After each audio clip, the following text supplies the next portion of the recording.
지금 이스라엘과 이란과의 전쟁이 계속되고 있습니다. 이번 전쟁에서는 최첨단 무기들이 동원된 것도 있지만 무엇보다 이스라엘의 첩보 기관인 모사드의 활동이 두드러졌습니다. 그래서 모사드의 첩보에 의해서 이란의 주요 요인들을 표적으로 암살했습니다. 그리고 더 나아가서는 이스라엘 최고 지도자인 알리 하메네이도 사실은 은신처에 숨어 있지만 결코 안전하지 않습니다. 이것을 볼 때에 전쟁이 나면은 그 어디에도 피난처가 없다는 것을 우리가 알 수가 있는 것입니다. 제가 2010년도에 전 세계를 놀라게 하는 큰 지진이 아이티라는 나라에 있었습니다. 그 아이티 나라는 중남미의 작은 나라입니다. 그런데 강도 7.0이 넘는 지진이 일어나서 사망자만 22만 명, 부상자가 33만 명과 같은 아주 큰 재앙이 일어났습니다. 그래서 전 세계가 이 IT 지진을 위한 피해자들을 적극적으로 도왔습니다. 그런데 이 IT에서 지진을 경험했던 한 가족이 있었습니다. 그들은 더 이상 IT에서 지진을 당하지 않기 위해서 그들은 이민을 갑니다. 저 멀리 중남미에 있는 칠레라는 나라로 이민을 갔습니다. 그런데 공교롭게도 그분들이 이민을 간 지 얼마 되지 않아서 또다시 칠레 땅에 큰 지진이 일어났는데 그 지진의 현장에 바로 그 가족들이 있었다는 것입니다.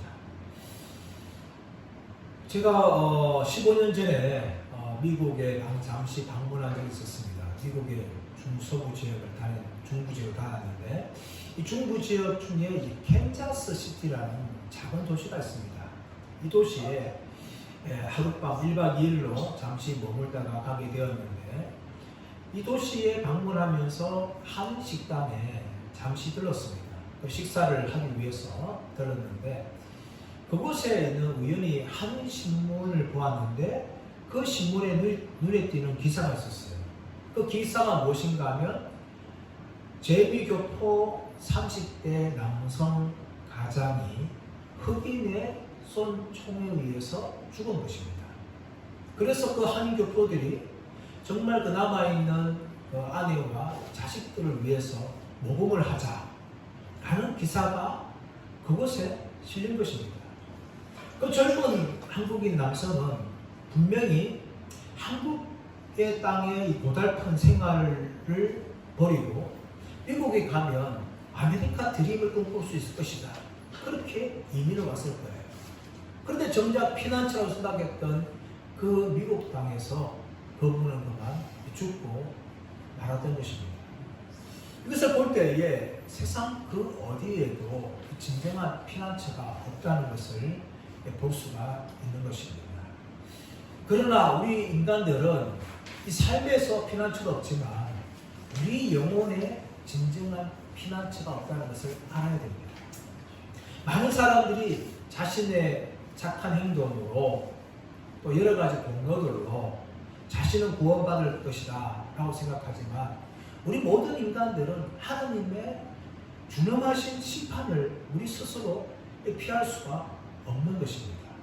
유일한 피난처는 바로 예수 그리스도라는 것을 우리는 알아야 됩니다.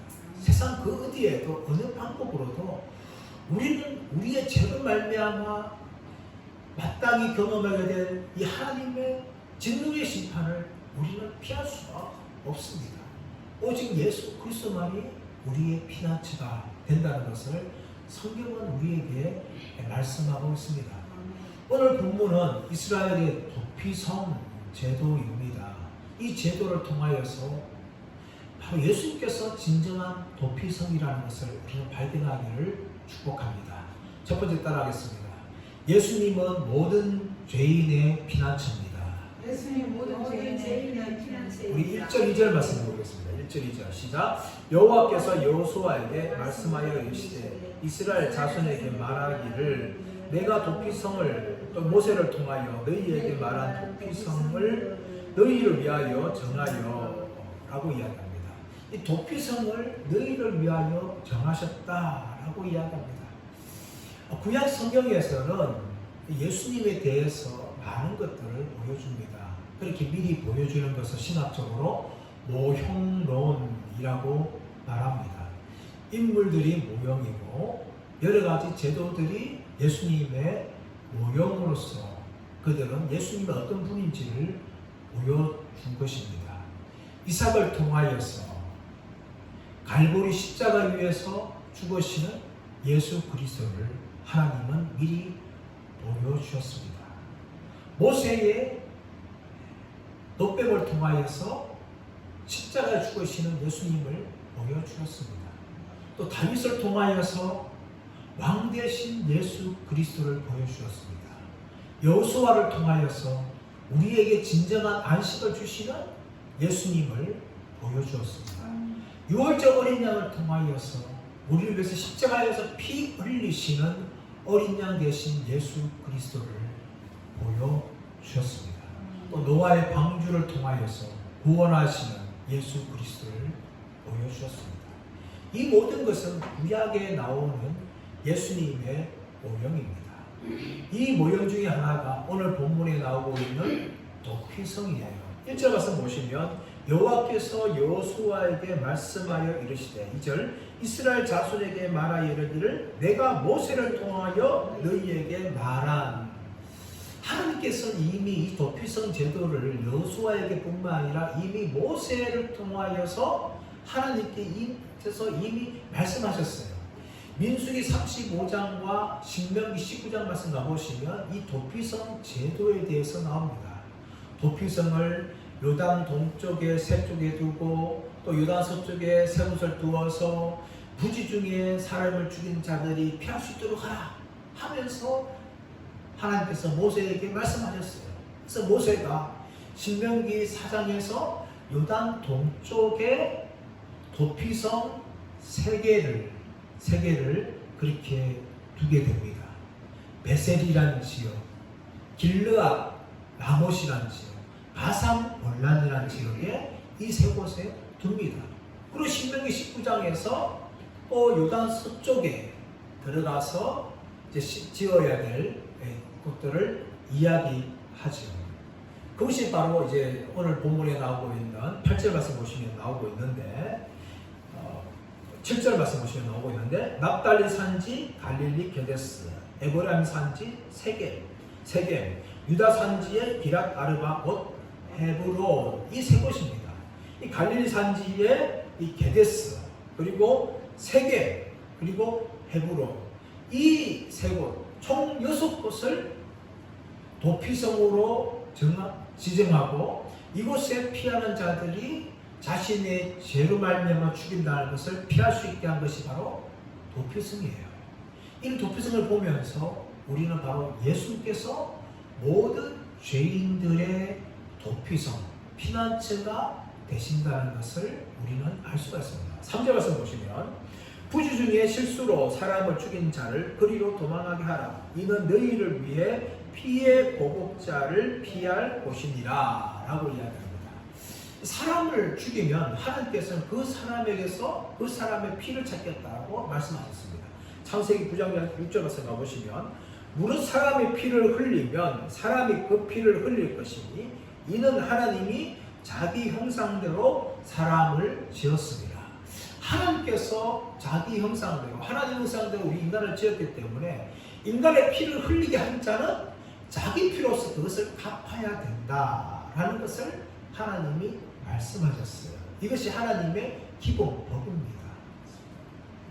그래서 이스라엘 백성들에게 무엇이 있었는가 하면은 이 피의 보복자라는 것이 있습니다. 피의 보복자, 고엘인데요. 이스라엘 나라에는 뭐가 있는가 하면은 동해 복수법이 있었습니다. 율법에 동해 복수법. 신명기 19장 20절 말씀 보시면 동해 복수법이 나오는데 이것이 무엇인가 하면은 눈에는 눈, 피에는 피라는 거죠. 사람의 눈을 다치게 하면은 다른 사람, 그 다치게 한 사람의 눈을 다치게 합니다. 입을 상하게 하면은 같이 간 사람의 일을 사하려는 거죠. 이것은 무엇인가 하면 어쩌면 우리 죄인들의 악함을 방지하는 법이에요. 인간은 하나를 당하면 하나만 그걸로 끝나는 것이 아니라 두 개를 복수하고 싶은 것이죠. 그래서 그렇게 하지 못하도록 눈에는 눈, 이에는 이 라고 하나님께서 율법을 정하셨어요. 오늘도 마찬가지인데 이 말씀 보시면 사람의 생명을 해하는 자는 자기의 생명을 내놓아야 된다. 그런데 죽은 사람은 복수할 수 없잖아요. 누가 복수하는가 하면 친구나 친척들 중에 힘 있는 자가 복수를 하는 거예요. 그 사람을 고엘, 복수자라고 부르는 거죠. 이 사람은요, 자신의 친척의 생명을 해한 사람을 죽이기 위해서 끝까지 따라갑니다. 끝까지 따라가가지고 그 사람을 죽이는데, 근데 문제는 무엇인가 하면 이것이 피해 정이 있지만 고의로 죽인 사람이 있는가 하면 실수로 죽인 사람이 있어요. 도피성 제도는 무엇인가 하면 고의로 죽인 사람을 보호하는 것이 아니라 실수로 부지 중에 사람을 죽인 자를 보호하는 제도가 이 도피성 제도라는 거예요. 민수기 35절 말씀 가보시면 산에서 두 사람이 도끼를 가지고 나무를 캡니다. 나무를 베는데 이 나무를 베는데 문제는 뭔가 하면 도끼질 하다가 그만 도끼 쇠가 날아갔어요. 근데 그 쇠가 공교롭게도 옆에서 도끼질한 사람을 친 거예요. 분명히 이 도끼질한 사람은 사람을 죽이려는 고의가 없었어요. 자기도 하다 보니까 열심히 하다 보니까 그만 도끼가 날아간 거예요. 근데 그 도끼에 의해서 우연히 죽게 되는 거예요. 살인의 고의가 없어요. 근데 피해 보복자는 자신의 친척이 생명을 해왔기 때문에 눈에는 눈, 이에는 이 하면서 그 사람을 죽일 수가 있어요. 그래서 율법은 사람을 고의로 죽이지 않고 부지 중에 실수로 죽인 사람들의 생명을 보호하기 위해서 도피성이라는 이 제도를 만든 겁니다. 근데 여러분, 이 구약에 나오는 도피성과 달리 우리 예수님은요, 모든 죄인의 피난처입니다. 실수로 죄를 범하였다. 고의로 죄를 범하였다. 예수님을 믿게 되어지면 그 사람들의 모든 죄가 다 용서받습니다. 심지어 살인자랄지라도 고의로 악하게 괴의해서 정말 악랄한 발법으로 사람을 죽인 자도 정말 자신의 죄를 고백하고 예수님을 나의 구원자로 받아들이는 자는 누구든지 다 용서를 받아요. 여러분, 우리는요, 나보다 좀 더 큰 죄를 지은 사람을 향하여서 함부로 손가락질을 할 때가 얼마나 많습니까? 그러면서 우리는 마음속으로 지은 죄는 죄가 아니라 생각하죠. 지금 감옥에 들어간 사람들만 죄인이라고 우리는 말할 때가 얼마나 많습니까? 하지만 우리가 스스로 양심적으로 돌아보면 우리도 그들과 못지않은 죄인이라는 것을 우리를 인정할 수밖에 없어요. 우리 예수님은요, 이렇게 고의로 죄를 짓든지 실수로 죄를 짓든지 어떤 죄를 짓든지 간에 예수님을 믿기만 하면 다 모든 사람들을 용서해 주셨어요. 우리 예수님은 모든 죄인들의 피난처가 되신다는 것을 말씀합니다. 9절 말씀 볼까요? 9절 말씀. 시작. 이는 곧 이스라엘 모든 자손과 그들 중에 거류하는 거류민들을 위하여 선정된 성읍들로서 누구든지 부지 중에 산인한 자가 그리로 도망하여 그가 회중 앞에 설 때까지 피해 보복자의 손에 죽지 아니하게 하기 위함이라. 이 도피성에 피하는 자는 보호를 받는데 그 사람이 이스라엘 백성이든지 아니면 이스라엘 땅 가운데 거하는 거류민이든지, 이 사람들은 뭡니까? 외국인들이라는 거예요. 외국인들, 순수 유대인들이 아니라 외국인들이 이스라엘 가운데 살아는 사람들인지 어떤 사람들인지 간에 부지 중에 사람을 죽인 자가 도피성에 피하게 하면 그 도피성으로부터 보호를 받는다는 겁니다. 이것은 무엇을 말합니까? 하나님의 구원은요, 이스라엘 백성, 이스라엘이라고 아브라함의 후손이라 말하고 있는 그 이스라엘 백성들, 유대인이 아니라 할지라도 예수님을 믿기만 하면 모든 자들이 다 하나님의 자녀가 되고 예수님의 의를 힘입어서 모든 죄가 용서를 받는다는 것을 이미 구약 성경은 보여주고 있는 거예요. 그런데 이것을 모르는, 성경을 읽으면서도 이 구속에 대해서 눈이 먼 유대인들은요, 자신들만 하나님의 백성이라고 그렇게 주장하죠. 이미 구약 성경은 이스라엘 백성, 다시 말하면 아브라함의 후손에 말하고 있는 그 순수 유대인뿐만 아니라 모든 사람들, 모든 이방인들도 다 하나님의 백성이 될 수 있다는 것을 이미 구약은 오형적으로 다 보여주었습니다. 출애굽할 때에도 이스라엘 백성들만 나온 것이 아니라 중간 잡족까지 함께 나온 거죠. 그들도 구원을 얻은 것입니다. 우리가 여호수아 말씀을 살펴보았듯이 갈렙도 원래는 유다 지파가 아니었어요. 그나스 자손이었어요. 그런 사람들이 다 이스라엘 백성이 되었고 하나님의 백성이 되었다는 것은 이미 구약 성경에서 예수 그리스도를 믿는 자들이 유대인이나 헬라인이나 모든 자들이 다 죄를 용서받고 하나님의 자녀가 된다는 것을 성경은 우리에게 끊임없이 보여주고 있는 것입니다.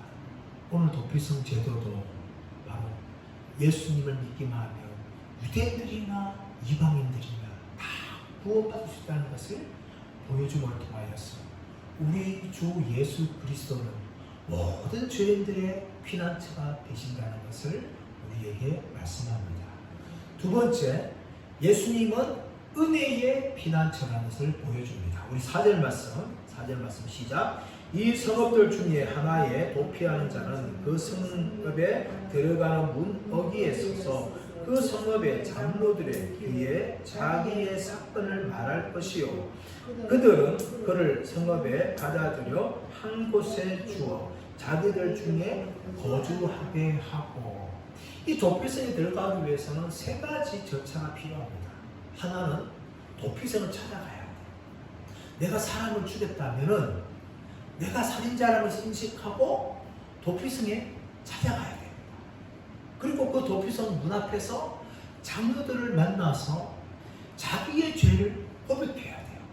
내가 이렇게 하다가 내가 고의가 아니었지만 사람을 죽이게 되었다고, 내 생명을 제발 살려달라고 하면서 자신에게 일어났던 모든 일에 대해서 자초지종 다 설명을 해야 돼요.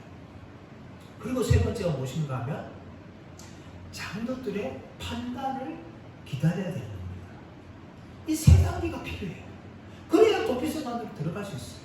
일단 도피성을 피해야 되고 그 장로들을 만나서 자신의 모든 사정을, 죄를 다 고백해야 되고 그 장로들의 판단을 묵묵하게 기다려야 되는 것입니다.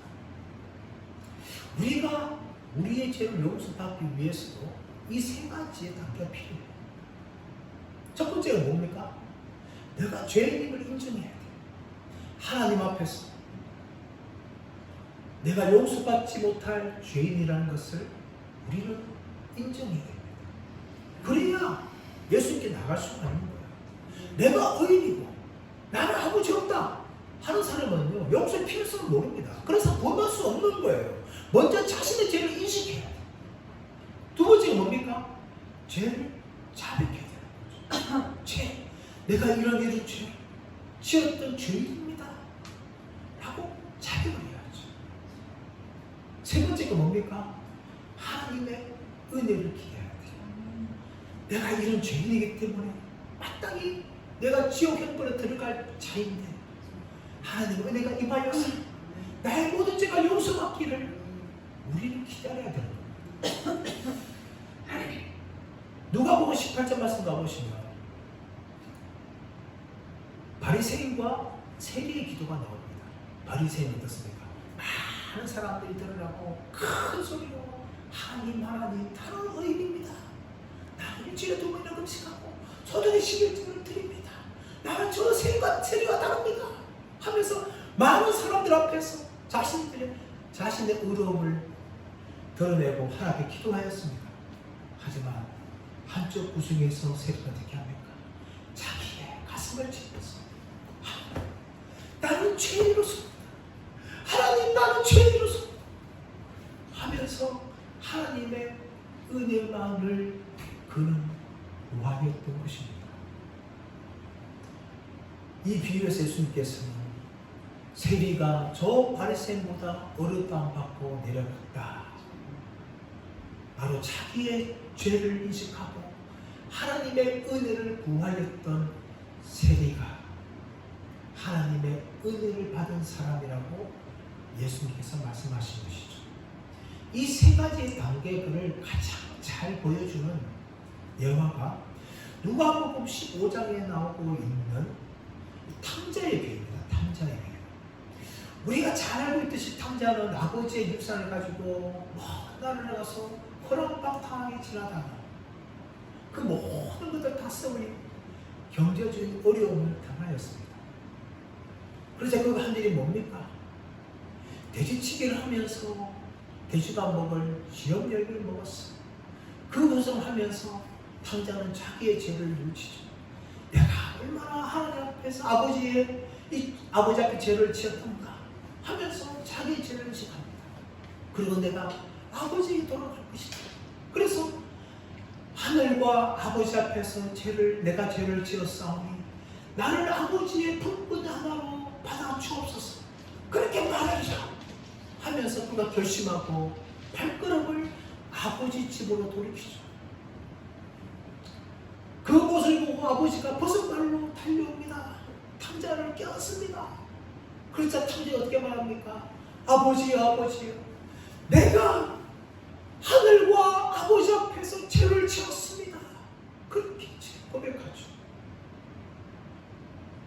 그 고백을 들은 그 아버지 어떻게 합니까?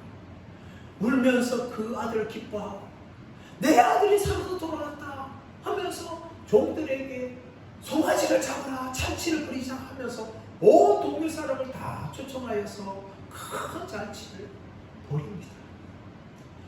여러분 누가복음 15장 말씀에서 탕자는 자신의 죄를 인정하였습니다. 자신이 얼마나 죄인지를 인정하였어요. 그리고 아버지 앞에서 자백을 하였습니다. 하늘과 아버지 앞에서 내가 큰 죄를 지었습니다. 그렇게 고백하면서 아버지의 은혜, 아버지의 긍휼을 기다린 것이죠. 그 탕자의 고백을 들은 그 아버지는 하나님의 긍휼을 베풀었고 자신의 첫 제사를, 자신의 상속을 받을 그 제사를 가지고 떠나갔던 그 탕자를 다시금 자신의 아들로 그렇게 받아주었습니다. 탕자가 큰 돈을 가지고 온 것도 아니고 큰 숭을 가지고 온 것도 아니고 빈털털이 거지가 되어서 돌아온 그 탕자를 그렇게 자신의 아들로 받아준 것입니다. 바로 이것이 바로 예수 그리스도의 십자가를 통하여 나타난 하나님의 긍휼입니다. 예수님께 피하기만 하면 우리가 어떤 죄를 지었든 간에 하나님의 긍휼과 은혜로 죄 용서 받게 되어지고 하나님의 자녀가 되고 하나님의 백성이 되는 이것이 바로 하나님의 놀라운 은혜입니다. 바로 도피성 제도가 그것을 미리 그림자로 보여주는 것이죠. 세 번째로 예수님은 완전한 피난처라는 것을 우리에게 보여줍니다. 우리 5절 6절 말씀 시작. 피의 보복자가 그의 뒤를 따라온다 할지라도 그들은 그 살인자를 그 손에 내주지 말지니 이는 본래 미워함이 없이 후지 중에 그의 이웃을 죽였음이라. 그 살인자는 회중 앞에 서서 재판을 받기까지 또는 그 당시 대제사장이 죽기까지 그 성읍에 거주하다가 그 후에 그 살인자는 그 성읍 곧 자기가 도망하여 나온 자기 집으로 돌아갈지니라 하라 하시니라. 여러분 이 피해 보복자로부터 살인자가 도피성에서 보호받기 위해서는 두 가지 절차가 먼저 필요합니다. 첫 번째, 도피성 앞에 성문 앞에서 장로들로부터 재판을 받아야 돼. 정말 네가 부지 중에 사람을 죽인 사람인가 하면서 재판받고 인정받아야 도피성으로 들어갑니다. 그런데 도피성에 들어간다 할지라도 또 한 번 더 재판받습니다. 모든 회중 앞에서 다 재판을 받아야 돼요. 그리고 그 재판에서 혹시라도 이 사람이 부주중에 사람을 죽인 것이 아니라 고의로 사람을 죽인 사람이라는 것이 밝혀지면 이 사람은 도피성에 더 이상 머물지 못합니다. 도피성에서 추방당해요. 그래서 피해 보복자로부터 죽임을 당합니다. 도피성에 피하기만 하면 모든 죄인이 다 보호받는 것이 아니라 두 번의 재판을 통하여서 완전히 죄 없다라고 인정받아야지만 그 사람은 자신의 생명을 보호할 수 있는 거예요. 자신이 고의로 죽인 것이 밝혀지면 도피성 추방당하여서 피해 보복자로 죽임을 당합니다. 이 도피성 제도예요. 고의로 사람을 죽인 자는 결코 보호할 수가 없는 것이죠. 그리고 이 고의로 사람을 죽이지 않았다는 것이 재판을 통하여 밝혀진다 할지라도 이 사람은요 그냥 도피성을 나가면 안 돼요. 그러다가 죽습니다. 그 언제까지 머물러야 되는가 하면 그 재판을 담당했던 대제장이 죽을 때까지, 그 당시에 대제장이 죽을 때까지 그 도피성에 머물러 있어야 돼요. 이것이 왜 그렇게 하는가를 볼 때 두 가지 이유가 있습니다. 하나는 무엇인가 하면 그 당시에 대장이 죽기까지 도피성에 머물다 보면은 피해 보복자들이나 친척들의 마음이 어느 정도 누그러진다는 것이죠. 아, 저 사람은 정말 고의로 죽인 것이 아니라 부주정에 우리 친척을 죽였어. 그래서 우리가 참 억울하지만 재판을 우리가 수긍하고 참아야 된다. 그런 마음들이 들 때까지 대장이 죽을 때까지 기다리라는 것이죠. 또 하나의 무엇인가 하면 자기 근시가 있는 것 같습니다. 아무리 고의가 아니고 부지중에 사람을 죽였다 할지라도 사람을 죽이는 거예요. 사람을 죽이는 건 똑같아요. 그 사람이 실수로 죽였다 하더라도 자기 때문에 억울한 사람이 죽어온 거예요. 그래서 거기에 대한 책임을 지라는 거예요. 그래서 너는 사람 죽인 사람이기 때문에 마음대로 네 인생 살면 안 된다. 적어도 대장이 죽을 때까지 너는 이 도피성에 머물러서 너희의 가족이나 친척으로 돌아가지 말고 이곳에서 너는 근신하라. 그런 의미가 있는 것이죠. 그래서 대장이 죽을 때까지 이 부지중에 죽인 사람은 머물러야 되고 대장이 죽은 후에야 그제서야 이제 공소시효가 소멸됩니다. 그래서 자기의 가족과 자기의 마을과 자기의 친척집으로 돌아가고 모든 죄로부터 이 사함을 받게 되는 겁니다. 이런 대장의 죽음을 통하여 부지중에 사람을 죽인 자가 용서받는데 바로 우리 예수님께서는 대제사장으로서 우리의 모든 죄를 위하여 십자가에 죽으셨습니다. 그러므로 대제사장이신 예수님을 믿는 자들마다 모든 죄로부터 용서를 받게 되어지는 은혜가 우리에게 주어지는 것이죠. 히브리서 4장 15절 16절 이렇게 말합니다. 우리에게 있는 대제사장은 우리의 연약함을 동정하지 못하시리가 아니요 모든 일에 우리와 똑같이 시험을 받으신 이유되 죄는 없으시느니라. 그러므로 우리는 긍휼함을 받고 때를 따라 돕는 은혜를 얻기 위하여 은혜의 보좌 앞에 담대히 나아갈 것이니라. 아멘. 바로 예수 그리스도는 우리의 대제사장이기 때문에 우리의 모든 연약함을 다 채워하신 대제사장이기 때문에 또 우리를 위해 십자가를 죽으신 대제사장이기 때문에 우리는 그 은혜를 힘입어서 그 힘을 가지고 은혜의 보좌 앞에 나갈 수 있다라고 성경은 우리에게 말하고 있습니다. 그래서 이 도피성을 피하기 위해서는요 하나님께서 신속하게 피할 수 있도록 요단 동쪽 세 곳, 요단 서쪽 세 곳에 둔 것입니다. 우리 7절 8절 말씀 읽어보겠습니다. 시작.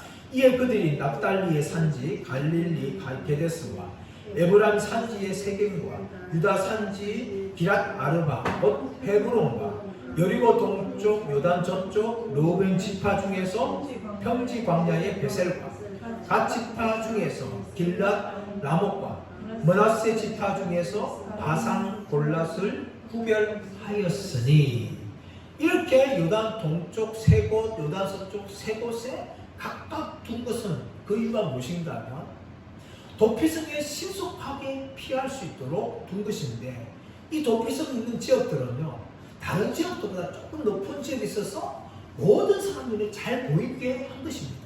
그래서 죄를 지으면요 신속하게 피하여서 자신의 생명을 잃지 않도록 보호해 준 겁니다. 그래서 신명기 19장 3절 말씀 나오시면 이 도피성에 피하기 위해서 길을 만듭니다. 길을 만들고 봄이 되어지면 이 길을 날 항상 보수해요. 보수. 그리고 도피성이 어디 있는지를 알려주기 위해서 표지판을 잘 두어서 사람들로 하여금 요단 동쪽에 있는 세 곳, 요단 서쪽에 있는 세 곳에 있는 도피성으로 하여금 신속하게 피하여서 자기의 생명을 보호하도록 하나님께서 그렇게 조치해 주셨어요. 그 부지 중에 사람을 죽인 자는요 신속하게 피하여서 도피성에 들어가고 자신의 생명을 보호할 수 있게 하신 것입니다. 이것이 바로 구약에 나오는 도피성 제도입니다. 도피성에 피하기 하면 사람을 죽이는데 실수로 죽인 자들이 자신의 생명을 보호하게 하신 것이죠. 그렇다면 여러분 진정한 피난처 되신 예수 그리스도가 오늘날 저와 여러분들에게 도피성임을 믿습니다.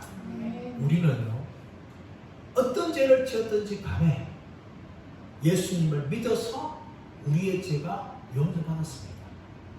과거의 모든 지은 죄뿐만 아니라 현재에 짓고 있는 죄, 앞으로 우리가 죽까지 지을 모든 죄가 바로 예수님을 믿어서 다 용서받은 것입니다.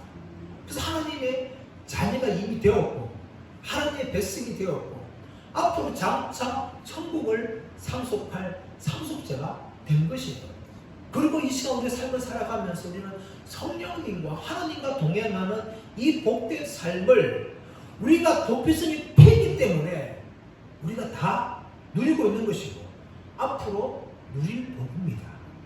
그러나 여러분 아직까지 많은 사람들이 자신의 죄 가운데서 하나님의 궁극적인 심판을 당해야 될 운명에 처한 사람들이 너무나 많습니다. 그러므로 우리는 어떻게 되는가 하면 그 운명에 처하지 말고 빨리 죄의 도피성이신 예수님께 피하라고 우리는 예수님을 전해줘야 됩니다. 도피성이신 예수님을 알려줘야 됩니다. 예수님도 어떻게 가야 되는지를 알려줘야 되는 거예요. 그럴 때 그들도 예수님께 피하여서 자신들의 모든 죄가 용서받게 되어지고 도피성 안에서 영원한 생명을 누리는 그런 복된 은혜를 누릴 수가 있는 것입니다. 저와 여러분 모두가 다 이미 진정한 도피성이신 예수님의 은혜를 누린 사람들로서 또 다른 사람들도 도피성 대신 예수님의 은혜를 누릴 수 있도록 예수님을 전하는 저와 여러분 모두가 되시기를 예수님의 이름으로 축원합니다.